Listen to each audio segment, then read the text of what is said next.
all want clean water. It is vital for our families, for our livestock, and for our communities. With all those interests, there are many definitions of good water quality. People with private wells want healthy drinking water. If your interest is fishing, you want lots of fish or big fish, or maybe both. Swimmers want clear water with no algae or bacteria. For dairy and beef producers, access to good quality water means fewer health problems with their animals.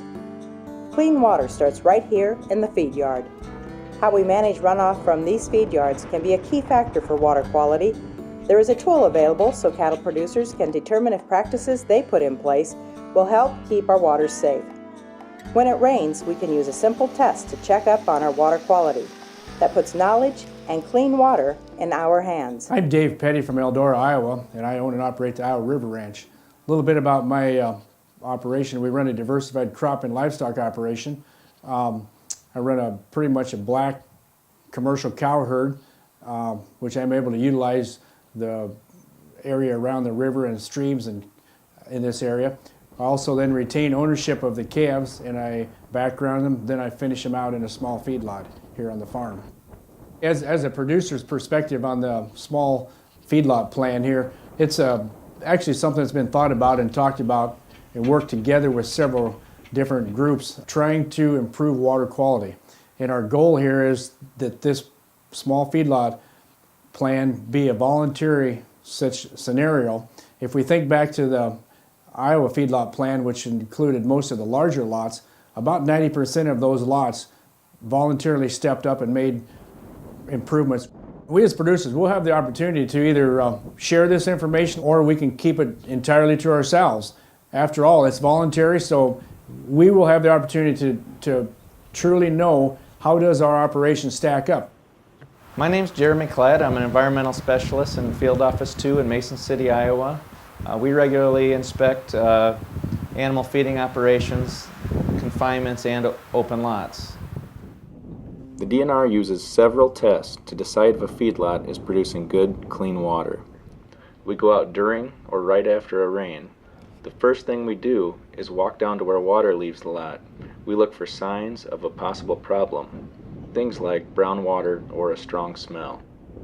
As we get close to where runoff reaches the stream, we look for manure solids, foamy water, or thick mats of algae. Sometimes these come out of a tile line, sometimes you find them in a little feeder channel. Any one of these is a sign that water quality should be improved.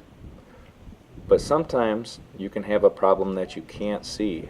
That's why we run a simple test for ammonia. High levels of ammonia are bad for a stream. The ammonia can come from fertilizer, a septic tank, or animal manure. Here's how you can do the test to see if it's coming from your lot. Take your first water sample where anything from the feedlot runs into the stream. The best time is right after or during a rain or snow melt. So I'm going to do this 3 times to rinse out the jug in case there was anything in there.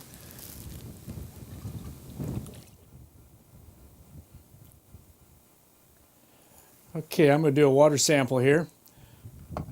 My container there. I'm going to get 2 test tubes out of here. I'm going to fill them 3 times and rinse them, just make sure they're clean.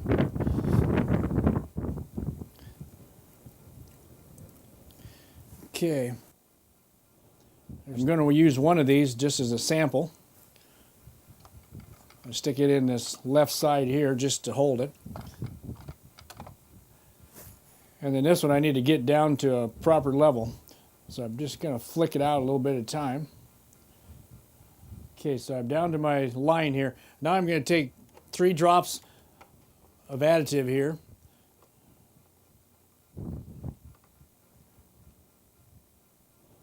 There's 3 drops. I'm just going to stir it lightly to make sure it's all in there. We'll give it about a minute. I'm going to stick it in the test here. Okay, now I'm going to turn this gauge here until the 2 samples come out just to be the same clarity. It looks like we're about right there. It looks like 0.2. Looking at Dave's lot, and because it's so dry today, I didn't expect a lot of ammonia to show up. Let's see what the test kit shows when we actually have ammonia in the water. What we have here is just some standard all-purpose cleaner that has ammonia in it. We're just going to put a little bit of it into our sample just to see what happens. So I'm just going to pour a little bit of that in there. I don't think it'll take much to raise the concentration significantly.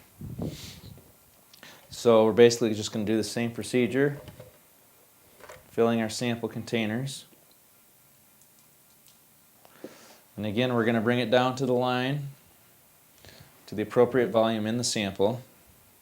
Once we have that, we'll put in our 3 drops. As you can see there, that'd be extreme ammonia. And you can probably tell without even using the color wheel that it's going to be well over our maximum concentration. But just to do it, we'll put it in there and hold it up to the light. And you can see, even when we go all the way to the maximum on this kit is 3 parts per million, it's going to be well darker than that. Yeah. So in this case, if we see something like that, we know that we have a problem in our runoff. Anytime you have a half part per million, 0.5, that is a cause for concern. Depending on water temperature and pH, oxygen levels in the stream, the amount of water and the size of fish in the stream, 0.5 parts per million can cause a water quality violation or a fish kill. If your sample has a reading this high, it's an indication that something should be done to improve the quality of water coming off the feedlot. If Dave and I had found results like that today, we would definitely want to walk upstream and take another sample. We would test that sample to rule out other sources of pollution. We want to find out if the high ammonia level is coming from the feedlot or further upstream. You know, the water quality is really important to all people living in rural Iowa. If you think about it, we live on the land and we take care of the land, and our families all utilize the water. And so it's our number one priority really to take care of the things, all the different resources that we have available to us, and one of those is water. We as producers have always believed that when we can voluntarily do something, it's much better than someone else telling us that you have to do it because it's mandatory and this is regulation. Now, if we think about that, if we do a good enough job and move forward, those difficult regulations don't have to be made. There are many people and agencies that can provide help, whether it's technical knowledge or financial assistance. The next time it rains or when snow begins melting, you can be the first on the site to see if your water quality practices are moving clean water to our creeks and rivers. Make plans now to check out a test kit from a nearby Iowa State University Extension and Outreach Office. These test kits will be available for free checkout in about 20 ISU Extension and Outreach offices across the state. Do a web search for Iowa State University Agronomy Extension Feedlot and you will find this extension website. It will help you find the closest extension office with the kits. Testing our water is easy. It's confidential, and it can help you decide on your next step in protecting Iowa's waters. Clean water, it's in our hands.